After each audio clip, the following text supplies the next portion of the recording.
So no, but thank you for being willing to do this. It's just that, like, I've had a daughter recently, so I was looking at sports. Like, I really like her to get into sports and whatnot. So I was like, oh, let me see who the top 10 most, like, 10 women's sports stars are.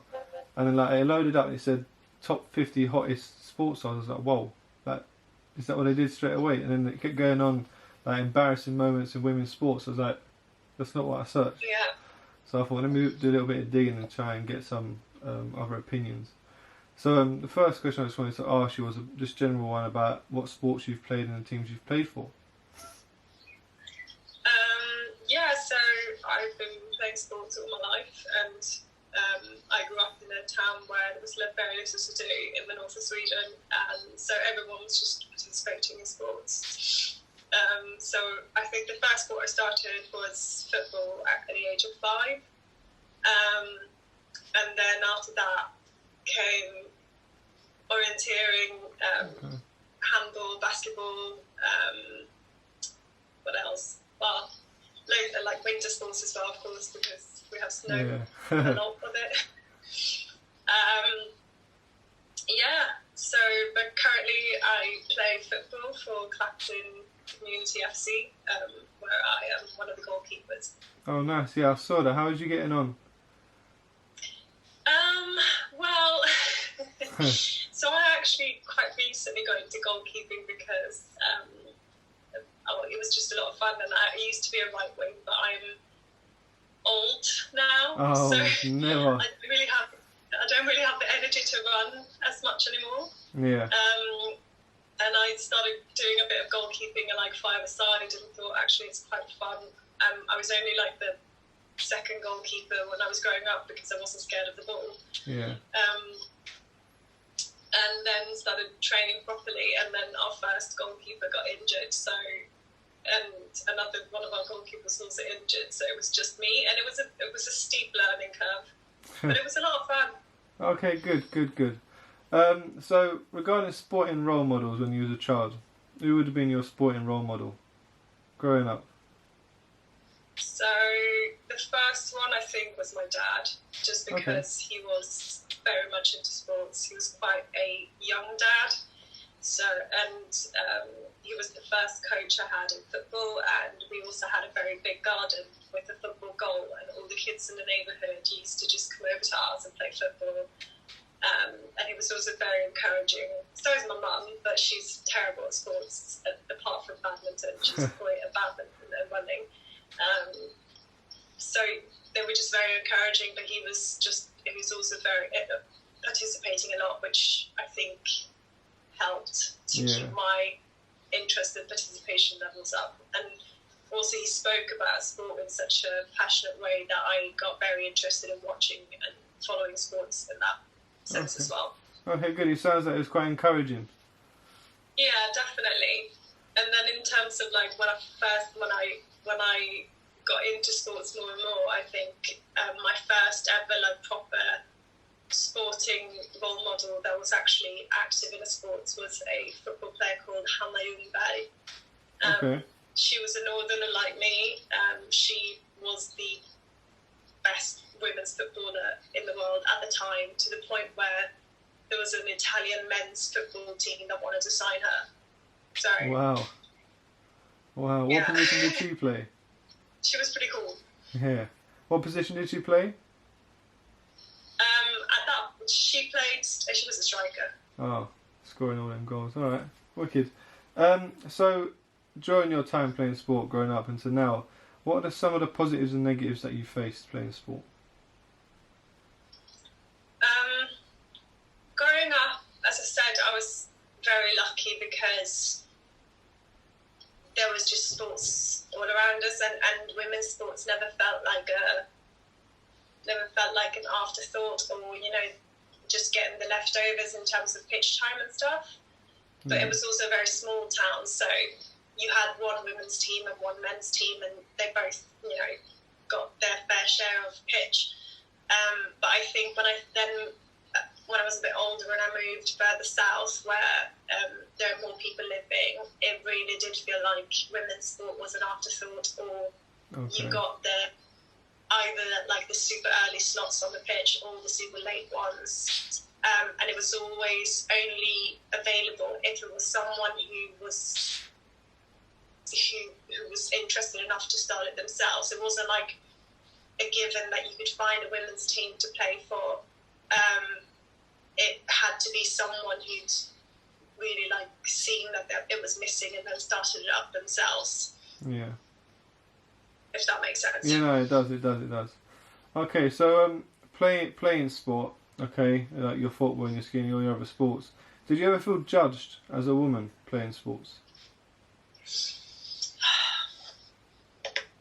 I wouldn't say judged in the sense of like judging my decision, but I felt often that people see it as I'm doing it for someone else instead for me.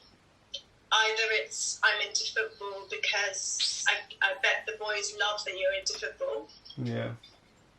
Or even on the opposite, that so all women playing football are gay, so therefore you must also be gay, and therefore that's why you're into football. Oh, okay. So it's always like just depending on like how people think that I'm doing it for someone else and not for me. So there's some sort of stigma around it. Yeah, exactly. Okay. And I don't think anyone would invest that much time in something that's not just for them. Yeah. So I heard earlier that you told me earlier that you watched a lot of women's football when you was younger, and that was your favourite player. Was there any other women's sports that you watched? I also played a lot of handball when I was growing up, and I was actually a lot better at handball than I am football. I'm terrible with my feet. Really shouldn't be playing, but you know. Maybe that's why you're the goalkeeper now. Yeah, probably. So I watched a lot of handball. That's not really available as much here, but there are a few teams around. And I also watch a lot of winter sports and athletics. Okay. Those individual sports. Okay, nice, wicked, thank you.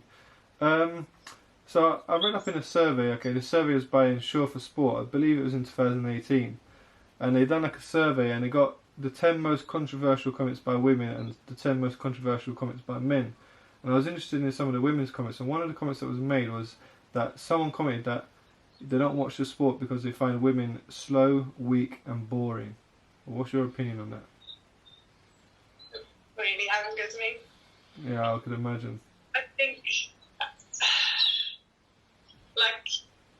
actually, I have to say, I've been watching the Bundesliga games now since they started with no spectators then. There's no audience, there's no atmosphere, and the faults that they make on the pitch are being made so much more visible because there's no kind of atmosphere to it. Yeah. And a lot of the critique that women's players have received, you can actually see the men doing quite a lot as well, but it's kind of glossed over because it brings a lot more atmosphere than women's sports unfortunately do, because they don't have the numbers coming to the games and so on. And it also angers me because I think people keep comparing women's accomplishments. They compare them to men's accomplishments. Yeah. But like I can't believe that someone would say that, you know, the world's fastest woman that's weak and boring to watch. Just because I'm assuming you then compare it to what Usain Bolt does. Yeah. You can't. It's just. It's just unfair, right? For me, yeah. It's unfair. I would assume that any woman watching a sport would compare themselves to a professional woman doing that sport instead of like looking at what the men does, because you could never compare yourself to that. Yeah, no, I understand that. We have different bodies. That's just the way it is. But that doesn't mean that a woman's accomplishment in that sport is any less than what a man is. Yeah. They're also pushing themselves to be the best in the world just that they are not men, but like they still have world records and stuff like that. So I don't know, it just really pisses me off. Yeah, no, I understand that. I understand. Thank you for answering that, though. That's right. So I'll give you one more question, okay? So if you could give any advice, okay, to any of the young girls out there that want to pursue a career in sport, what advice would you give them? I would advise to basically just go for it, because there has never been a place that I've felt better than when I have been in sports with other people, especially with other women. It has saved my mental health and a lot of my teammates' mental health as well in so many different ways. It has boosted my confidence. It is also a place where you can find so much camaraderie and so many people that are on the same wavelength as you. Whether you choose to do individual sports or team sports, it's just the best place to be. Yeah. Okay, good. No, I like that. Just go for it and just follow your dreams, I guess, yeah? Yeah, Okay. basically. No. I mean, there will be hardships because there is in everything, whether you pursue sports or, accounting. It's the same thing. Like, it's never, like, things will not always be very, easy. Yeah. But it's worth it. And I think especially if you join a sport where you just surround yourself with people that are of a similar mindset. Okay, no, lovely. Wicked. Thank you, Sophia. I hope that was That's all all right. I do appreciate you commenting on those questions. That's quite all right.